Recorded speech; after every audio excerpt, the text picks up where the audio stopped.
ಇದೇ 28ನೇ ತಾರೀಕು ಕುವೆಂಪು ರಂಗಮಂದಿರದಲ್ಲಿ ಒಂದು ಕಾರ್ಯಕ್ರಮ ಇಟ್ಕೊಂಡಿದ್ದೀವಿ. ಆ ಒಂದು ಕಾರ್ಯಕ್ರಮದ ದಿವ್ಯ ಸಾನ್ನಿಧ್ಯವನ್ನು ಪೂಜ್ಯ ಶ್ರೀ ಡಾಕ್ಟರ್ ಮಲ್ಲಿಕಾರ್ಜುನ ಮುರುಘರಾಜೇಂದ್ರ ಮಹಾಸ್ವಾಮಿಗಳವರು ಮುರುಘರಾಜೇಂದ್ರ ಮಠ ಸಂಸ್ಥಾನ ಮಠ ಆನಂದಪುರ ಬೆಕ್ಕಿನಕಲ್ ಮಠದ ಗುರುಗಳು ವಹಿಸ್ತಾರೆ. ಹಾಗೆಯೇ ಪೂಜ್ಯ ಶ್ರೀ ಶ್ರೀ ಡಾಕ್ಟರ್ ಪಂಡಿತಾರಾಧ್ಯ ಶಿವಾಚಾರ್ಯ ಸ್ವಾಮಿಗಳವರು ತರಳಬಾಳು ಶಾಖಾ ಮಠ ಸಾಣೇಹಳ್ಳಿ ಇವರು ಸಹಿತ ಸಾನ್ನಿಧ್ಯವನ್ನು ವಹಿಸ್ತಾರೆ. ಕಾರ್ಯಕ್ರಮದ ಉದ್ದೇಶ ಏನಂತಂದರೆ, ನಮ್ಮ ಇತ್ತೀಚೆಗೆ ಏನು 4ನೇ ಬಾರಿಗೆ ಶಿವಮೊಗ್ಗ ಒಂದು ಲೋಕಸಭಾ ಕ್ಷೇತ್ರಕ್ಕೆ ಆಯ್ಕೆಯಾಗಿದ್ದಾರೆ ನಮ್ಮ BY ರಾಘವೇಂದ್ರ ಅವರಿಗೆ ಒಂದು ಸನ್ಮಾನದ ಕಾರ್ಯಕ್ರಮವನ್ನು ಇಟ್ಕೊಂಡಿದ್ದೇವೆ. ಹಾಗೆಯೇ ನಮ್ಮ ಶಿವಮೊಗ್ಗ ನಗರ ಶಾಸಕರಾದಂಥ SN ಚನ್ನಬಸಪ್ಪನವರಿಗೂ ಸಹಿತ, ಹಾಗೆಯೇ ಇತ್ತೀಚೆಗೆ ಏನು ವಿಧಾನ ಪರಿಷತ್ತಿಗೆ ಹೊಸದಾಗಿ ಆಯ್ಕೆಯಾಗಿದ್ದಾರೆ ಡಾಕ್ಟರ್ ಧನಂಜಯ ಸರ್ಜಿ ಅವರು ವಿಧಾನ ಪರಿಷತ್ ಸದಸ್ಯರು, ಅವರಿಗೂ ಸಹಿತ, ಹಾಗೆಯೇ ಇತ್ತೀಚೆಗಷ್ಟೇ ವಿಧಾನ ಪರಿಷತ್ತಿನಿಂದ ನಿವೃತ್ತಿ ಆಗಿರ್ತಕ್ಕಂಥ ನಿಕಟಪೂರ್ವ ವಿಧಾನ ಪರಿಷತ್ ಸದಸ್ಯರ ಶರಣ S ರುದ್ರೇಗೌಡರಿಗೆ ಹಾಗೂ ಸರ್ಕಾರಿ ನೌಕರರ ಸಂಘದ ರಾಜ್ಯ ಅಧ್ಯಕ್ಷರಾದಂಥ CS ಷಡಾಕ್ಷರಿ ಅವರಿಗೆ ನಾವು ವಿದ್ಯುತ್ ಇಲಾಖೆ ವೀರಶೈವ ನೌಕರರ ಕ್ಷೇಮಾಭಿವೃದ್ಧಿ ಸಂಘದ ವತಿಯಿಂದ ಸನ್ಮಾನವನ್ನು ಕುವೆಂಪು ರಂಗಮಂದಿರದಲ್ಲಿ ಸಂಜೆ 6 ಗಂಟೆಯಿಂದ ಇಟ್ಕೊಂಡಿದ್ದೇವೆ.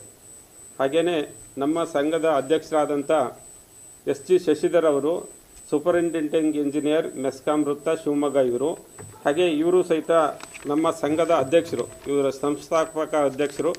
ಅವರು ನಮ್ಮ ಇಲಾಖೆಯಿಂದ ಮೆಸ್ಕಾಂ ಇಲಾಖೆಯಿಂದ ಸೇವಾ ನಿವೃತ್ತಿ ಆಗ್ತಾ ಇರೋದ್ರಿಂದ ಅವರಿಗೆ ಆ ದಿನ ಒಂದು ವಯೋನಿವೃತ್ತಿ ಸನ್ಮಾನವನ್ನು ಅದೇ ಕಾರ್ಯಕ್ರಮದಲ್ಲಿ ಏರ್ಪಾಡು ಮಾಡ್ಕೊಂಡಿದ್ದೀವಿ. ಹಾಗೆಯೇ ಈ ಒಂದು ಕಾರ್ಯಕ್ರಮ 4 ಗಂಟೆಯಿಂದ ಕುವೆಂಪು ರಂಗಮಂದಿರದಲ್ಲಿ 4 ಗಂಟೆಯಿಂದ 6 ಗಂಟೆವರೆಗೆ ಒಂದು ಸಂಗೀತ ಕಾರ್ಯಕ್ರಮವನ್ನು ವ್ಯವಸ್ಥೆ ಮಾಡಿದ್ದೀವಿ. ಆ ಸಂಗೀತ ಕಾರ್ಯಕ್ರಮವನ್ನು ಗೀತಗಾಯನ ಕಾರ್ಯಕ್ರಮ ಎಂದೂ ಮರೆಯದ ಹಾಡುಗಳು ಅಂಥೇಳಿ ನಮ್ಮ ಚಿಂತನಾ ಕಲಾವೃಂದ ಭದ್ರಾವತಿಯವರು ಶ್ರೀ ಶರಣ ಹರೋನಹಳ್ಳಿ ಸ್ವಾಮಿಯವರು ಅವರ ತಂಡದ ಜೊತೆಗೆ ನಡೆಸ್ಕೊಡ್ತಾರೆ. ಹಾಗೆಯೇ 6 ಗಂಟೆಯಿಂದ ಒಂದು ಸಭಾ ಕಾರ್ಯಕ್ರಮ ಆರಂಭ ಆಗುತ್ತೆ. ಸನ್ಮಾನ ಕಾರ್ಯಕ್ರಮ ಅಷ್ಟೇ, ಯಾವುದೇ ಒಂದು ಬೇರೆ ವಿಷಯಗಳು ಅದರಲ್ಲಿ ಇಲ್ಲ. ಹಾಗೆಯೇ ನಮ್ಮ ಸಂಘದ ಏನು ವಿದ್ಯುತ್ ಇಲಾಖೆ ವೀರಶೈವ ನೌಕರರ ಕ್ಷೇಮಾಭಿವೃದ್ಧಿ ಸಂಘವನ್ನು ನಮ್ಮ ಅಧ್ಯಕ್ಷರಾದಂಥ ಶಶಿಧರ್ ಅವರು ಸ್ಥಾಪನೆ ಮಾಡಿ 10 ವರ್ಷ ಆಯಿತು.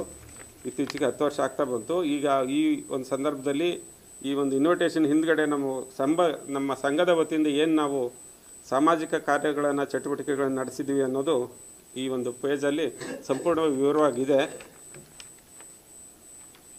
ಹಾಗೆಯೇ ನಮ್ಮ ಸಂಘ ಏನು ಶಿವಮೊಗ್ಗ ಭದ್ರಾವತಿ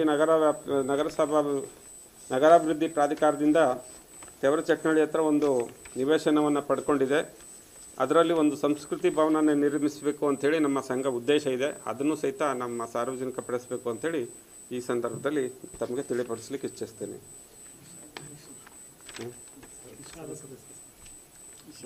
ಒಂದು ಸಂಘದ ಸರ್ವ ಸದಸ್ಯರ ಸಭೆಯನ್ನು ಅದರ ಪೂರ್ವಭಾವಿಯಾಗಿ 4 ಗಂಟೆ ಏನು ಸಂಗೀತ ಕಾರ್ಯಕ್ರಮ ಇರುತ್ತೆ, ಅಭಿನಂದನಾ ಕಾರ್ಯಕ್ರಮ ಶುರುವಾಗೋದಕ್ಕಿಂತ ಮುಂಚಿತವಾಗಿ ಶಾರ್ಟಾಗಿ ಒಂದು ಸರ್ವ ಸದಸ್ಯರ ಸಭೆಯನ್ನು ಸಹಿತ ಅಲ್ಲೇ ಮಾಡ್ಕೊಳ್ತಾ ಇದ್ದೀವಿ. ಇದಿಷ್ಟು ವಿಷಯಗಳು. ತಾವೆಲ್ಲರೂ ಸಹಿತ ಈ ಒಂದು ಕಾರ್ಯಕ್ರಮಕ್ಕೆ ಹೆಚ್ಚಿನ ಸಂಖ್ಯೆಯಲ್ಲಿ ತಾವು ಬರಬೇಕು, ವಿಷಯಗಳನ್ನು ಕವರ್ ಮಾಡಬೇಕು, ಹಾಗೆ ಪ್ರಚಾರ ಮಾಡಬೇಕು ಅಂತ ವಿನಂತಿ ಮಾಡ್ತೇನೆ. ಹಾಗೆ ಕಾರ್ಯಕ್ರಮ ಮುಗಿದ ನಂತರ ಒಂದು ಊಟದ ವ್ಯವಸ್ಥೆಯನ್ನು ನಾವು ಮಾಡಿರ್ತೇವೆ. ದಯವಿಟ್ಟು ತಾವೆಲ್ಲರೂ ಬರಬೇಕು ಅಂತೇಳಿ ವಿನಂತಿ ಮಾಡ್ಕೊಳ್ತೇನೆ.